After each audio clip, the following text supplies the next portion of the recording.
السلام علیکم دوستو، ہم اپنی پچھلی ویڈیوز میں بتا چکے ہیں کہ نبوت کے 11ویں سال موسم حج میں یثرب کے 6 آدمیوں نے اسلام قبول کیا تھا اور رسول اللہ صلی اللہ علیہ وآلہ وسلم سے وعدہ کیا تھا کہ اپنی قوم میں جا کر آپ کی رسالت کی تبلیغ کریں گے۔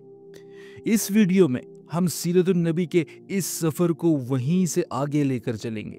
یہ سیرت النبی کی پوری سیریز الرحیق المختوم بک سے لی گئی ہے، جو کہ سیرت النبی کا سب سے اوتھینٹک سورس ہے۔ تو چلیے شروع کرتے ہیں اپنے آج کی ویڈیو۔ یثرب کے 6 آدمیوں کے اسلام قبول کرنے اور اپنی قوم میں رسول اللہ صلی اللہ علیہ وآلہ وسلم کی رسالت کی تبلیغ کرنے کا وعدہ کرنے کا نتیجہ یہ ہوا کہ اگلے سال جب حج کا موسم آیا، یعنی ذی الحج 12 نبوی، تو 12 آدمی آپ کی خدمت میں حاضر ہوئے۔ ان میں حضرت جابر رضی اللہ عنہ بن عبداللہ بن ریاب کو چھوڑ کر باقی 5 وہی تھے جو پچھلے سال بھی آئے تھے، اور ان کے علاوہ 7 نئے آدمی تھے۔ ان میں سے 2 آدمی قبیلہ اوس سے تھے، باقی سب قبیلہ خزرج سے تعلق رکھتے تھے۔ ان لوگوں نے رسول اللہ صلی اللہ علیہ وآلہ وسلم سے مینا میں عقابہ کے پاس ملاقات کی اور آپ سے چند باتوں پر بیعت کی۔ یہ وہی باتیں تھیں جن پر بعد میں صلح حدیبیہ کے بعد اور فتح مکہ کے وقت عورتوں سے بھی بیعت لی گئی تھی۔ عقابہ کی اس بیعت کی تفصیل صحیح بخاری میں حضرت عبادہ بن صامت رضی اللہ عنہ سے مروی ہے۔ وہ بیان کرتے ہیں کہ رسول اللہ صلی اللہ علیہ وآلہ وسلم نے فرمایا، آؤ مجھ سے اس بات پر بیعت کرو کہ نمبر 1، اللہ کے ساتھ کسی کو شریک نہیں کرو گے، نمبر 2، چوری نہیں کرو گے، نمبر 3، زنا نہیں کرو گے، نمبر 4، اپنی اولاد کو قتل نہیں کرو گے، نمبر 5، جھوٹی بات یا الزام نہیں لگاؤ گے، نمبر 6، اور کسی بھی اچھی بات میں میری نافرمانی نہیں کرو گے۔ جو شخص یہ سب باتیں پوری کرے گا اس کا اجر اللہ کے پاس ہوگا، اور جو شخص ان میں سے کسی چیز کا ارتکاب کرے گا اور اسے دنیا میں سزا مل گئی تو یہ اس کے لیے کفارہ ہوگا، اور اگر کوئی شخص ان میں سے کسی چیز کا ارتکاب کرے اور اللہ اس پر پردہ ڈال دے تو اس کا معاملہ اللہ کے حوالے ہے، چاہے تو اسے سزا دے اور چاہے تو معاف کر دے۔ حضرت عبادہ رضی اللہ عنہ فرماتے ہیں کہ ہم نے ان باتوں پر رسول اللہ صلی اللہ علیہ وآلہ وسلم سے بیعت کی۔ بیعت مکمل ہو گئی اور حج بھی ختم ہو گیا تو نبی پاک صلی اللہ علیہ وآلہ وسلم نے ان لوگوں کے ساتھ یثرب میں اپنا پہلا سفیر بھیجا تاکہ وہ مسلمانوں کو اسلام کے احکام کی تعلیم دے، دوسرا انہیں دین کی باتیں سمجھائے، اور تیسرا جو لوگ اب تک شرک میں مبتلا تھے ان میں اسلام کا پیغام پھیلائے۔ نبی پاک صلی اللہ علیہ وآلہ وسلم نے اس ذمہ داری کے لیے سابقین اولین میں سے ایک جوان کا انتخاب کیا جس کا نام تھا مصعب بن عمیر الابداری رضی اللہ عنہ۔ حضرت مصعب بن عمیر رضی اللہ عنہ مدینہ پہنچے تو حضرت اسد بن زرارہ رضی اللہ عنہ کے گھر قیام فرمایا۔ پھر دونوں نے مل کر اہل یثرب میں جوش و لگن سے اسلام کی دعوت شروع کر دی۔ حضرت مصعب رضی اللہ عنہ مقری کے لقب سے مشہور ہوئے۔ مقری کا مطلب ہوتا ہے پڑھانے والا۔ اس وقت استاد کو مقری کہتے تھے۔ دعوت کے سلسلے میں ان کی کامیابی کا ایک نہایت ہی عمدہ واقعہ یہ ہے کہ ایک دن حضرت اسد بن زرارہ رضی اللہ عنہ انہیں ساتھ لے کر بنی عبد الاشہل اور بنی ظفر کے محلے میں لے گئے، اور وہاں بنی ظفر کی ایک باغ کے اندر مرق نام کے ایک کنویں کے پاس جا کر بیٹھ گئے۔ ان کے پاس کچھ مسلمان بھی جمع ہو گئے۔ اس وقت تک بنی عبد الاشہل کے دونوں سردار یعنی حضرت سعد بن معاذ رضی اللہ عنہ اور حضرت اسید بن حضیر رضی اللہ عنہ مسلمان نہیں ہوئے تھے بلکہ شرک پر ہی تھے۔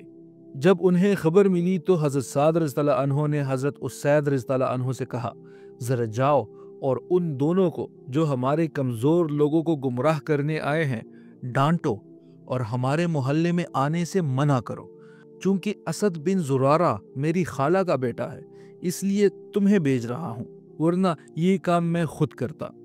اسید نے اپنا حربہ اٹھایا اور ان دونوں کے پاس پہنچے۔ حضرت اسد رضی اللہ عنہ نے انہیں آتے دیکھ کر حضرت مصعب رضی اللہ عنہ سے کہا، یہ اپنی قوم کا سردار تمہارے پاس آ رہا ہے، اس کے بارے میں اللہ سے سچائی اختیار کرنا۔ حضرت مصعب رضی اللہ عنہ نے کہا، اگر یہ بیٹھ گیا تو میں اس سے بات کروں گا۔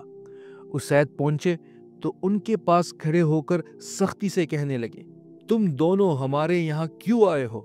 ہمارے کمزور لوگوں کو گمراہ کرتے ہو؟ اگر اپنی جان کی فکر ہے تو یہاں سے چلے جاؤ۔ حضرت مصعب رضی اللہ عنہ نے کہا، آپ ذرا بیٹھیے، کچھ سنیے، اگر بات پسند آئے تو قبول کیجیے ورنہ چھوڑ دیجیے۔ اسید نے کہا، بات تو انصاف کی کر رہے ہو۔ پھر اپنا حربہ زمین میں گاڑ دیا اور بیٹھ گئے۔ اب حضرت مصعب رضی اللہ عنہ نے اسلام کی بات شروع کی اور قرآن کی تلاوت فرمائی۔ ان کا بیان ہے کہ باخدا ہم نے حضرت اسید رضی اللہ عنہ کے بولنے سے پہلے ہی ان کے چہرے کی چمک دمک سے ان کے اسلام کا پتہ لگا لیا۔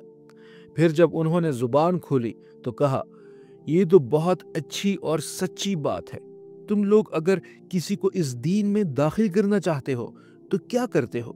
انہوں نے جواب دیا، آپ غسل کیجئے، کپڑے پاک کیجئے، پھر حق کی گواہی دے، پھر 2 رکعت نماز پڑھے۔ انہوں نے اٹھ کر غسل کیا، کپڑے پاک کیے، کلمہ شہادت پڑھا اور 2 رکعت نماز پڑھی۔ پھر بولے، میرے پیچھے ایک اور شخص ہے، اگر وہ تمہارا پیروکار بن جائے تو اس کی قوم کا کوئی آدمی پیچھے نہ رہے گا، اور میں اس کو ابھی تمہارے پاس بھیج رہا ہوں۔ اشارہ حضرت سعد بن معاذ رضی اللہ عنہ کی طرف تھا۔ پھر حضرت اسید رضی اللہ عنہ نے اپنا حربہ اٹھایا اور واپس حضرت سعد رضی اللہ عنہ کے پاس پہنچے۔ وہ اپنی قوم کے ساتھ محفل میں بیٹھے ہوئے تھے۔ حضرت اسید رضی اللہ عنہ کو دیکھ کر بولے، اللہ کی قسم، یہ وہ چہرہ لے کر واپس نہیں آ رہا جو لے کر گیا تھا۔ جب حضرت اسید رضی اللہ عنہ محفل کے پاس آ کھڑے ہوئے تو حضرت سعد رضی اللہ عنہ نے ان سے پوچھا، تم نے کیا کیا؟